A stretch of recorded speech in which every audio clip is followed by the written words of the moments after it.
Hey, we back again with the book of Bereshith, the book of Genesis, and at the end of chapter 20, it says, For Yahuah had closed up all the wombs of the house of Abimelech, because Sarah, Abraham's wife, and Yahuah visited Sarah as he had said, and Yahuah did for Sarah as he had spoken. So Sarah conceived and bore Abraham a son in his old age at the appointed time of which Elohim had spoken to him. And Abraham called the name of his son who was born to him, whom Sarah bore to him, Yitzhak, or Yitzhak. And Abraham circumcised his son Yitzhak, or Yitzhak, when he was 8 days old, as Elohim commanded him. And Abraham was 100 years old when his son Yitzhak was born to him. And Sarah said, Elohim has made me laugh, and everyone who hears of it laughs with me. And she said, Who would have said to Abraham that Sarah would nurse children? For I have borne him a son in his old age. And the child grew and was weaned, and Abraham made a great feast on the day that Yitzhak was weaned. And Sarah saw the son of Hagar the Mitzrite, whom she had borne to Abraham, mocking. So she said to Abraham, Drive out this female servant and her son, for the son of this female servant shall not inherit with my son Yitzhak. And the matter was very evil in the eyes of Abraham because of his son. But Elohim said to Abraham, Let it not be evil in your eyes because of the boy and because of your female servant. Whatever Sarah has said to you, listen to her voice.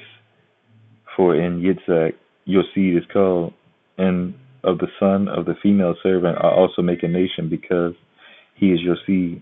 And Abraham rose early in the morning and took bread and a skin of water, which he gave to Hagar, putting it on her shoulder, also the boy, and sent her away. And she left and wandered in the wilderness of Bereshith, or Beersheba,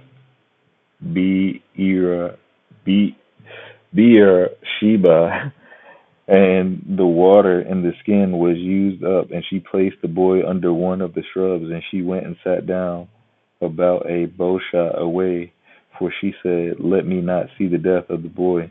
And she sat opposite him, and lifted her voice, and wept. And Elohim heard the voice of the boy, and the messenger of Elohim called to Hagar from the Shamayim, and said to her, What is the matter with you, Hagar? Do not fear, for Elohim has heard the voice of the boy where he is.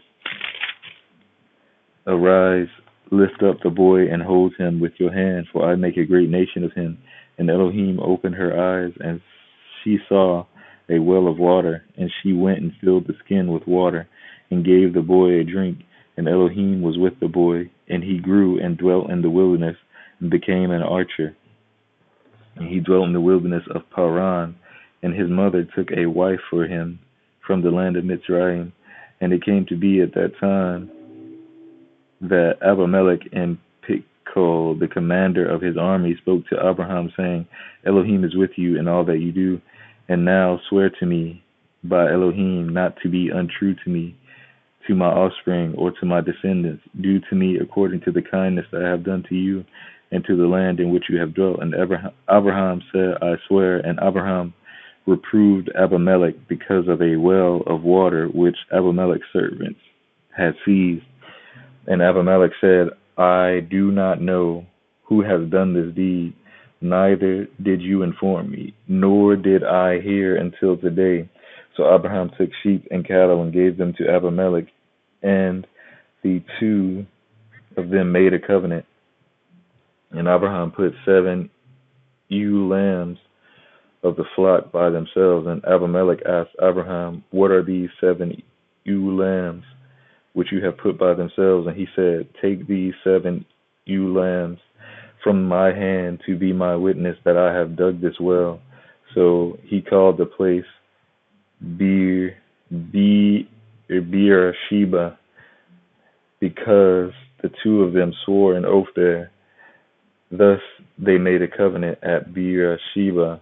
And Abimelech rose with Pichol, the commander of his army, and they returned to the land of the Philistines.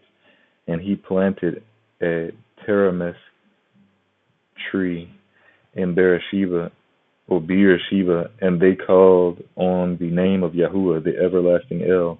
And Abraham sojourned in the land of the Philistines many days. Hey, hallelujah, Yahuah for this. I hope that y'all have a great day, yo. All love and harmony. Later. Hey, hey, hey.